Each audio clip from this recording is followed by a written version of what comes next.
Welcome to Now, I'm your host, Curtis Parody, bringing you the news happening in the world right now. Well, welcome to Friday, everyone. I hope you're doing well, and I hope you have some awesome things planned for the weekend, like maybe a super cool trip to Universal Orlando. Though if you're thinking about heading to Universal right now, you may want to wait a few months. The reason being that soon the Simpsons are going to be taking over an even larger part of the park than they already are currently. At the moment, the Simpson ride is a huge staple of the park, allowing you to tag along with the Simpson family on a crazy fun ride through their world.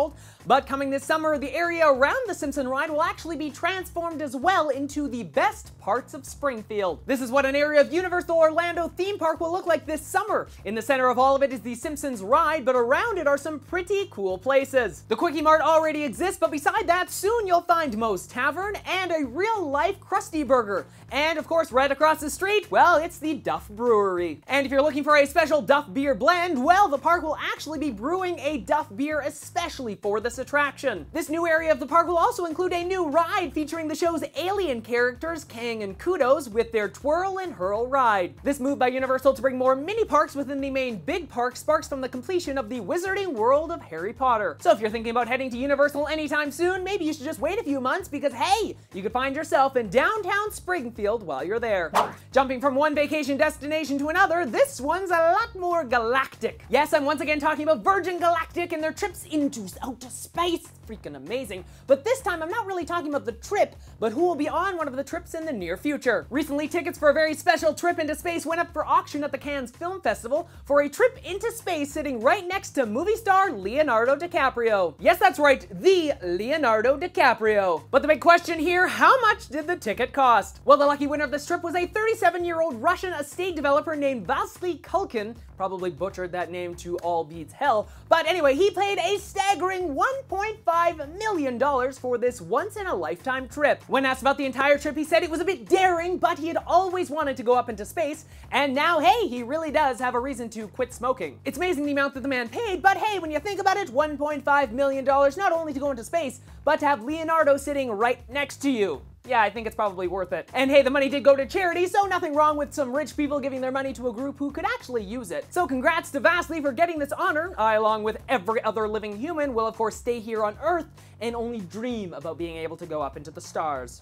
So from going up into space to something that takes up a lot of it. Well, when you think about the universe as a whole, it doesn't take up a lot of space, but like here on Earth, it takes up a lot of space. I'm talking about the unveiling of the largest Lego model ever. Check this out, today at Times Square, the largest Lego model was unveiled to a pretty large crowd. The model is a life-size X-Wing starfighter similar to the one that Skywalker flew into battle Darth Vader in Star Wars. The model weighs around 46,000 pounds and spans 43 feet from tip to tail. The model was commissioned to promote the Yoda Chronicles, which premieres Wednesday on Cartoon Network. After its stop in New York, it's headed off to Legoland for a bit, but hey, don't be surprised if you'll see it again in the future when the new Star Wars movie comes out. The model was built by the Lego company headquarters in the Czech Republic by 34 people dubbed Lego Master Builders. They spent 17,000 hours putting this entire thing together, which required 5 million bricks to complete. The model is again so complex, it actually required a metal internal structure to ensure that it would withstand international travel. Pretty cool looking model here. Now, I personally love building with Legos in the past. Like, they were probably my favorite toy growing up, simply because,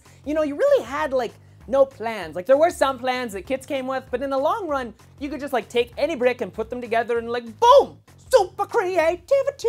Maybe that's where, like, I get my creativity from. Like, Legos was kind of like the building blocks of my creative life. Get it? Like, building blocks? Anyway, also, being a master builder at Lego, probably the best freaking job in the world. Like, all day, all you have to do is, like, plan out these super cool Lego structures, then you get to build them. Also, you get paid. Yes, please, you can sign me up for that. Okay, from cool Lego structures to some new news coming out about the Xbox One. Lots of controversy has been swirling around about DRM and how it works on the new device. Some news sites reporting that the device will require an always-on internet connection, where others are reporting that it only needs to be connected every 24 hours. Even Microsoft themselves can't really explain it. The way that I understand it is it's kind of up to the game developer. Say EA releases a new Battlefield game and they want users to always be connected to the EA servers, well, that's what's gonna happen. And if a small indie TV game developer doesn't really care, well then you don't have to Kinect at all. So it's a little all over the place right now, but that's not the big topic of today. It looks like Xbox One's Kinect 2 sensor could bring DRM to a whole new visual realm. Extreme Tech is reporting that Microsoft has filed a patent to allow Kinect to monitor the number of viewers in the room. It will then cross-check that with the number of viewers permitted with the license that users agree to when purchasing or renting content. If it's deemed that too many people are present, the user will then be prompted to pay an additional fee to upgrade the license. So to summarize all of this, Kinect will watch you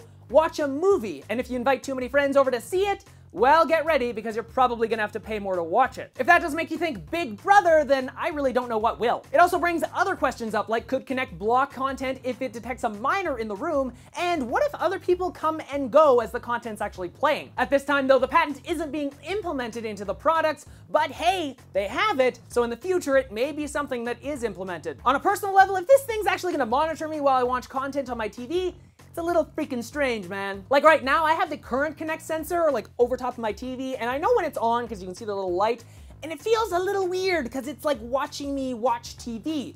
Like that camera's always looking at me, and though I know that it's probably not doing anything, I can't really know for sure. So if in the future it actually does watch me, it kind of makes me not want to use that product or watch TV or movies on my Xbox. But of course, that's my opinion. What's yours? In the future, if you had to pay to watch TV or movies on your Xbox based on the number of viewers, would you do it? Like let's say you had to pay like $1 for like just one viewer, but then you had to pay an additional price for more people as they like come in to watch the thing.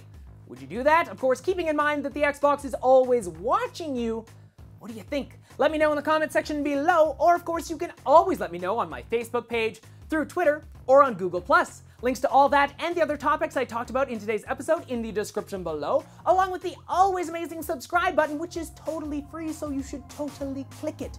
Just click it, it's freaking awesome. Until next time, I'm Curtis Parody, and that's what's happening now.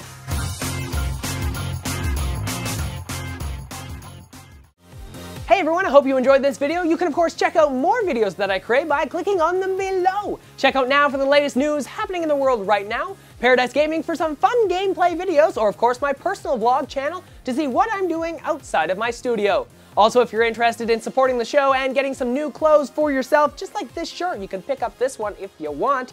Check out the store at thecurtisparodystore.ca. Bye everyone.